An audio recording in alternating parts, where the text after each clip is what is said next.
ಸದ್ಯ ಫಲಿತಾಂಶ ಮುಗಿತು ಸರ್. ಕರ್ನಾಟಕ ಸಿಎಂ ಕುರಿತು ಫಲಿತಾಂಶ ಯಾವಾಗ ನಾಳೆ ಕತೆ ಆಗ್ತಾ ಇಲ್ಲ. ಮೇ 4 ಅದು ನಮ್ಮ ಅತ್ತಿಗಿಲ್ಲ, ನಮ್ಮ ಅಂಗಳದಲ್ಲಿ ಚೆಂಡ ಇಲ್ಲ ಅದು. ನಿಮ್ ಚೆಂಡು ಕೆಪಿಸಿಸಿ ಕಡೆ ಹೋಗ್ಬೇಕಾದ್ರೆ ಅದು ಕ್ಲಿಯರ್ ನಮ್ಮ ಚೆಂಡು ಬಾಗಲಕೋಟೆಯಲ್ಲಿ ಇತ್ತು, ಅಷ್ಟು ಗೋಲ್ ಆಡಿದ್ವಿ, ಗೆಲ್ಲಿಸ್ತೀವಿ, ಬಂದಿದ್ವಿ. ಇದು ನಮ್ಮ ಕೈಗಿರಲಿಲ್ಲ. ಇದು ಡೆಲ್ಲಿ ಅವರ ಅಂಗಳದಲ್ಲಿದೆ. ಅವ್ರು ಯಾವ ಡೇಟ್ ಹೇಳ್ತಾರೋ ನೋಡ್ಬೇಕು. 15 ಅಂತಾರೋ 10 ಅಂತಾರೆ, ಯಾವ್ದು ಗೊತ್ತಿಲ್ಲ. ಕರೀಲೇಬೇಕಲ್ಲ, ಬ್ರೇಕ್ ಹಾಕಲೇಬೇಕು, ಕರೀಲೇಬೇಕು. ಅದಕ್ಕೊಂದು ಏನು ಇತ್ಯರ್ಥಿ ಮಾಡಲೇಬೇಕು. ಎಲ್ಲಾದ್ರೂ ರಿಕ್ವೆಸ್ಟು, ಎಲ್ಲಾದ್ರೂ ಡಿಮಾಂಡ್ ಅದೇ ಇದೆಲ್ಲ. ಎಲ್ಲರೂ ಹೇಳಿಕೆ ಅದೇ ರೀತಿ ಇದೆ. ಸಂತಕರಿಗೆ ಅವರೇ ಹೇಳ್ಯಾರಲ್ಲ, ಮೊನ್ನೆ ಏನು ಹೇಳ್ಯಾರು, ಬೇಗ ಮಾಡ್ತೀವಿ ಅಂತ ಸ್ವಂತ ಅಧ್ಯಕ್ಷ ಹೇಳಿದ್ದಾರೆ. ಸೊ ಎಲ್ಲರೂ ಅದನ್ನೇ ಹೇಳಿದ್ದಾರೆ. ಆಗ್ಬೇಕಲ್ಲ, ಮತ್ತೆ ಎಷ್ಟು ದಿವಸ ಕೊಡೋರು ಇನ್ನು. ಇದೇನೋ ಚುನಾವಣೆ ಇತ್ತು, ಓಕೆ, ಇದಾದ್ಮೇಲೆ ಬೇಗ ಆಗ್ಬೇಕಂತ ಎಲ್ಲರದ್ದು ಆಸೆ ಇದೆ. ಸೊ ಮುಂದೆ ರಾಜ್ಯಸಭೆ ಪರಿಷತ್ ಚುನಾವಣೆ ಆಗ್ಬೇಕು, ಯಾವಾಗ ಆಗಲೇಬೇಕು, ಬೇಗ ಆಗ್ಬೇಕು. ಇನ್ನು 1 ತಿಂಗಳು ಆಗೋದು, 1 ತಿಂಗಳು ಯಾಕೆ ವೇಟ್ ಮಾಡಬೇಕು, ಇವತ್ತೇ ಮುಗಿಸ್ಬೇಕು. ಬೇರೆ ಕೆಲಸ ಮಾಡಲಿಕ್ಕೆ ಅನುಕೂಲ ಆಗುತ್ತೆ ಅಷ್ಟೇ.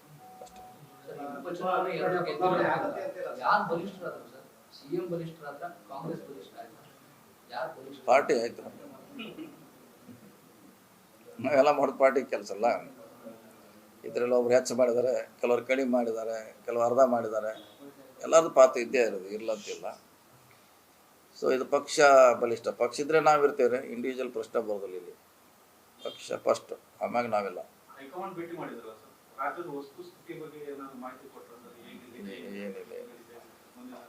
ಏನಿಲ್ಲ, ಜಸ್ಟ್ ಭೇಟಿ ಅದು ಅಷ್ಟೇ.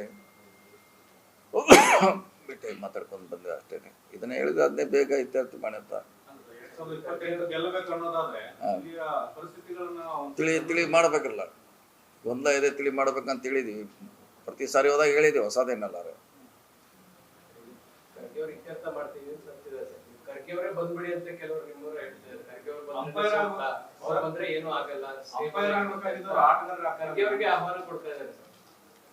ನೋಡಿ, ನಾವೇನು ಕೊಟ್ಟರು ಅದು ನಮ್ಮ ಸಲಹೆ ಅಷ್ಟೇ. ಫೈನಲ್ ಆಗಿ ಡಿಸಿಷನ್ ತೊಗೊಳಾರ ಯಾರು? ಹೈಕಮಾಂಡು. ನಾವೊಂದು ಹೆಸರು ಹೇಳ್ತೀವಿ, ಇನ್ನೊಬ್ರು ಇನ್ನೊಂದು ಹೆಸರು ಹೇಳ್ತಾರೆ, ಮತ್ತೊಬ್ಬರು ಹೇಳ್ತಾರೆ. ಅಂತಿಮವಾಗಿ ಹೈಕಮಾಂಡ್ ಡಿಸಿಷನ್ ಅಷ್ಟೇ. ನಮ್ಮ ಅಭಿಪ್ರಾಯ ಹೇಳಲಿಕ್ಕೆ ನಮ್ಮ ಪಕ್ಷದಲ್ಲಿ ಅವಕಾಶ ಇದೆ, ಮುಕ್ತ ಇದೆ, ಹೇಳ್ತೀವಿ ಅಷ್ಟೇ. ಅಂತಿಮವಾಗಿ ಅವರೇ ಡಿಸಿಷನ್ ತಗೋಬೇಕು ಏನು.